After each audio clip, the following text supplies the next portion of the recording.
So, it dawned on me, though, as I was preparing for this, that there are damn few of us still kicking, still alive, that actually have a firsthand experience of what happened in November of '63 in Dallas, Texas.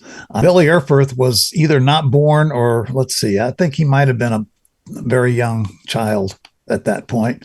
Craig was a little younger than me. So I have some very vivid memories of what happened. But, I got to think of our audience today, and our audience, unless you're about 70 years old, you probably don't have a lot of images about what happened back then, personal images. You have seen the videos and you've heard the reports, and you know that the events of November 1963 were controversial, and that there were three separate events that weren't related, but they became related. Yeah. The murder of President John Kennedy, obviously, number one.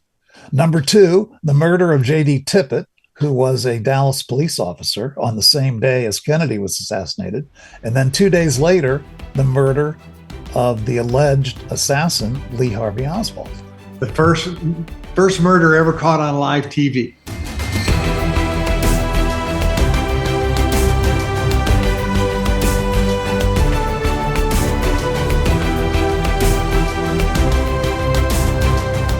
In Dallas, 1963, the world witnessed a tragedy unfold in real time. But behind the headlines and historic footage are the officers, witnesses, and citizens who lived the chaos moment by moment. In this first episode, Dallas police historian Rick Janich takes us back to the beginning, to the rifle wrapped in brown paper, the confusion in Dealey Plaza, and the manhunt that followed. This is episode 1. So let me bring Rick into this. Rick is one of the few people who may be one of the last living historians of this whole event. Rick Janich, welcome, Rick. Good to be here. Rick was a longtime Dallas police officer. I believe you went right after college, I think. 1 week, I had 1 week off in 1981 and joined the Dallas Police Department.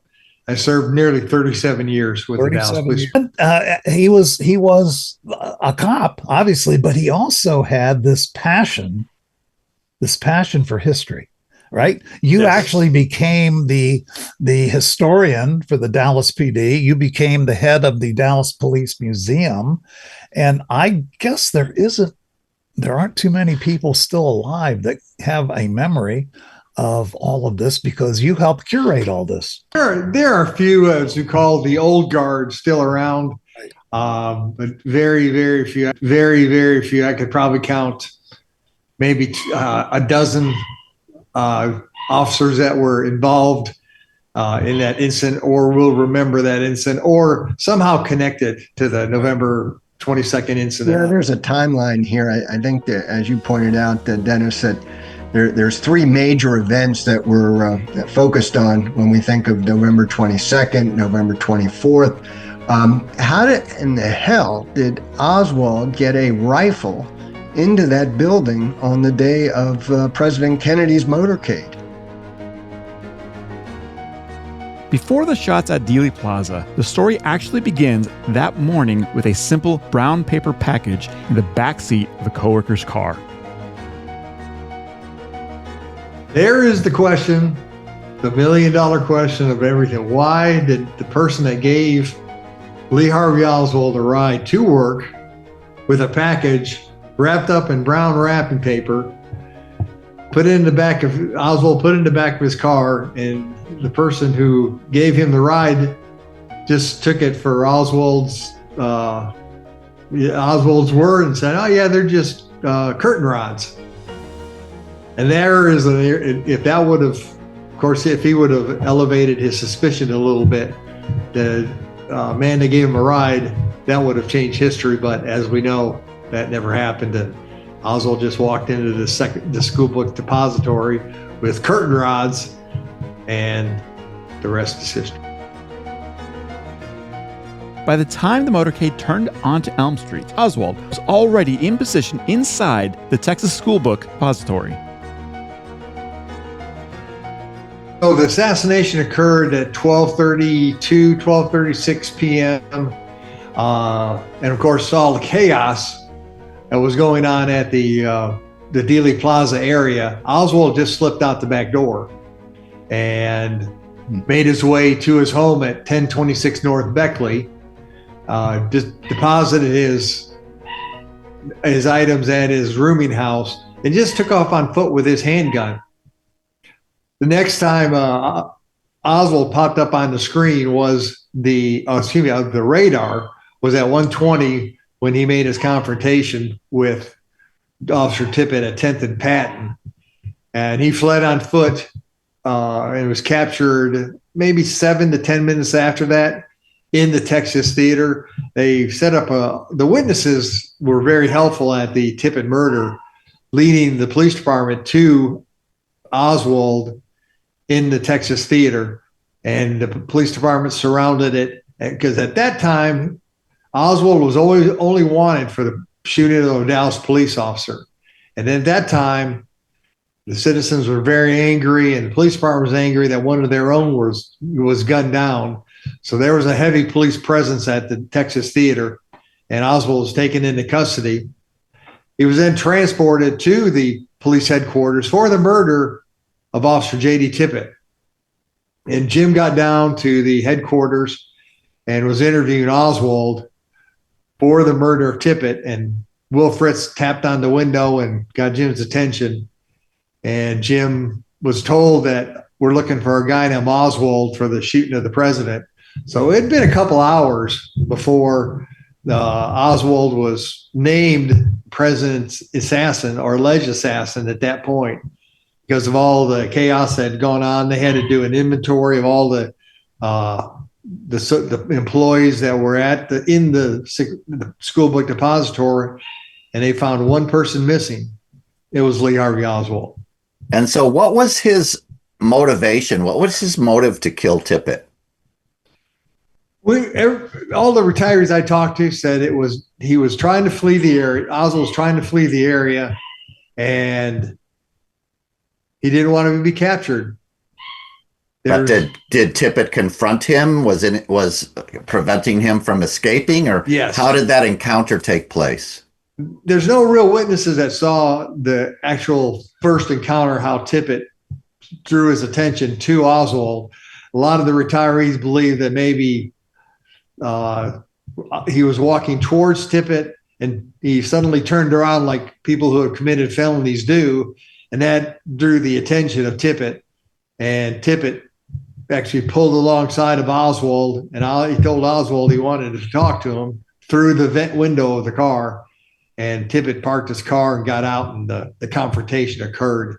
So that's basically what the theory we go by of the encounter of J.D. Tippit and Lee Harvey Oswald. So, am I remembering it correctly? I feel like J.D. Tippit, the Dallas police officer that was murdered by Oswald, was at home during the assassination of President Kennedy, having lunch with his wife, and then the call went out to all the officers to be on the lookout for a suspicious character that maybe fit Oswald's description. Is that accurate? Well, the stop for breakfast had occurred a few hours before. And Maria told me that JD was assigned to the Oak Cliff area to be available for calls during the president's visit. And he had a quick breakfast, of course, kissed his family goodbye, and went out on his patrol duties. And he did tell Marie that he was excited that the president was visiting.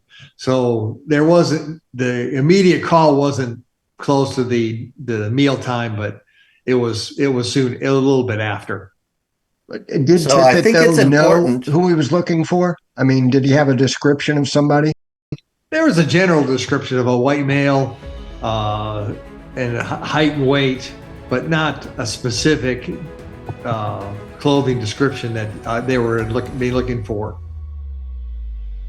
As officers raced toward the scene of the Tippit shooting, witnesses began pointing in a single direction, toward Jefferson Boulevard, and toward the man they'd later identify as Lee Harvey Oswald. So after the murder of Tippit, civilian witnesses at the scene kept pointed the officers in a direction, and which eventually led to the Texas Theater. They found Oswald's coat in a used car dealership, and then a man named Brewer, who ran a shoe store just down the street from the Texas Theater. He noticed a man ducking into his foyer of his business, not looking at shoes, but looking felonious. And it drew his attention because Mr. Brewer heard all the squad cars going from right to left towards the Tippit murder. And this gentleman didn't even look at the squad cars. He just kept on looking at the shoes or in the windows, but never looked at the squad cars, in which human instinct is going to draw you to sirens, because that's just the way we are. And after the sirens went by, this person, Lee Harvey Oswald, continued walking west on Jefferson and ducked into the Texas Theater without buying a ticket. And Mr. Brewer got on the phone and gave this information. He actually met the officers at the scene, described Oswald to the officers, and then the conversion happened. They covered the back doors, and I guess you'd call them an arrest team went in the front door, and the officers covered off the back doors. And one of them turned out to be Officer Nick McDonald. And Nick McDonald was walking up the aisles, and of course, other officers were coming in from the front or the back. And Oswald was sitting there. And as Nick McDonald approached Oswald, Oswald jumped up and grabbed his firearm, and then the scuffle ensued. And we'll just say it was a scuffle. There was many officers during that scuffle. Of course, this man was alleged he killed a Dallas police officer. So the normal response would be plenty of cover. Officers were at the scene, and there was a scuffle. There was injuries. One Detective Paul Bentley broke his leg during the scuffle, and Oswald was taken into custody and then taken out. And the crowd had gathered because the word got out that the man that killed the police officer was inside the theater. So the theater became surrounded by citizens, encouraging the police department to arrest the suspect, and he was put into a car and transported. Did Oswald ever pull his gun? Yeah, Oswald pulled his gun, and then there was a fight for the weapon, and Nick McDonald got his hand in between the firing pin and the firing pin, and it snapped on his hand. But that time there was many officers that were in the scrum with Lee Harvey Oswald. Oswald was now in custody, but within 48 hours, another gunman would walk into the story, this time inside the Dallas Police Headquarters itself. Rick, maybe you can clear this up for me. I mean, I was a teenager. I was devastated. I mean, I can remember, I was away from home on a speech contest, and it happened. They canceled the speech contest, and I watched it all on TV, and I was devastated.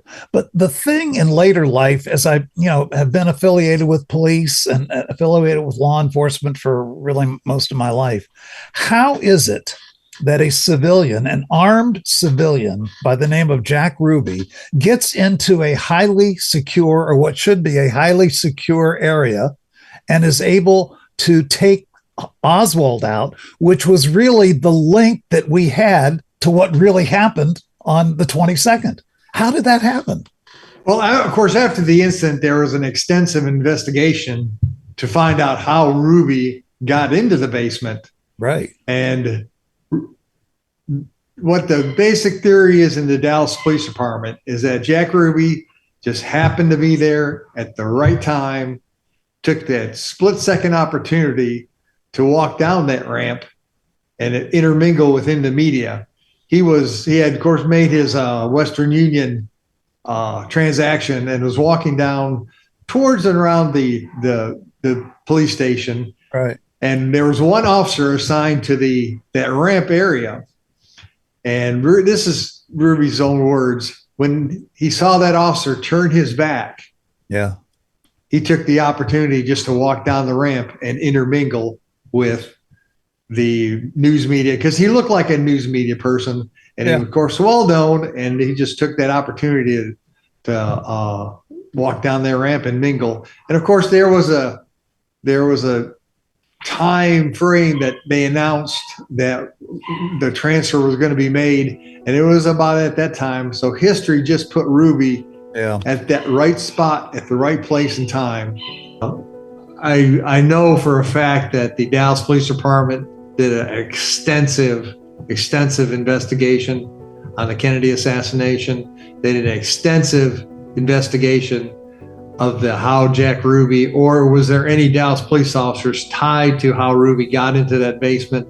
That's why Will Fritz had his Fritz detectives conduct, I believe it was a 6-month investigation, interviewing everybody that was in the basement, all the on-duty personnel that were around there, and there is no connection whatsoever of anybody that intentionally or knowingly allowed Ruby to get into that basement. And that was probably the biggest thing of that angered the police department, that darn it, somebody got in there and shot our suspect who killed our police officer.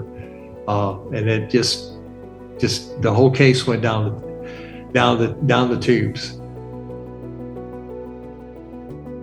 To understand Ruby's mindset, we have to go back to Friday afternoon, just hours after President Kennedy was shot. Now, Rick, are you suggesting that Jack Ruby, when he woke up that morning, had no necessary intention to assassinate Lee Harvey Oswald? It just kind of happened at the moment? Well, that goes back to he first popped up on the radar on Friday, the day of the assassination, when he's photographed in the police headquarters.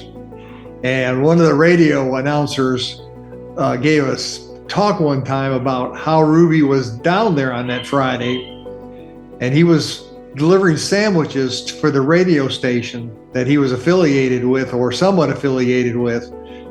They gave him an errand to run, and he brought sandwiches down to the reporters at the police headquarters. And it is believed that was the day he started hatching his plot to somehow try to kill Lee Harvey Oswald. Interesting. What was his motivation? He wanted to kill the person that killed the president and to be a hero. Wow. And did he have any criminal background, anything like that?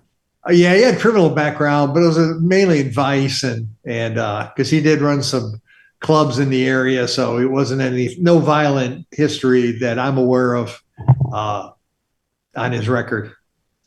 Rick, you had shared with me an intimate conversation that Detective Jim Lavelle, there in that iconic photo behind you, Jim Lavelle was with Ruby soon after he shot Oswald, and I think there was a conversation between them about what happened. Can you share that?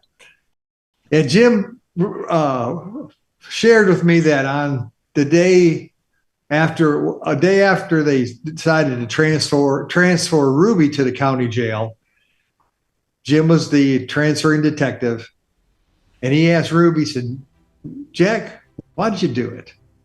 And Ruby responded, "Because I wanted to be a hero, and I guess I messed it up." And Jim said, "Yeah, you messed up our case, because they couldn't have tried Oswald for the killing of the president and for killing the Tippit."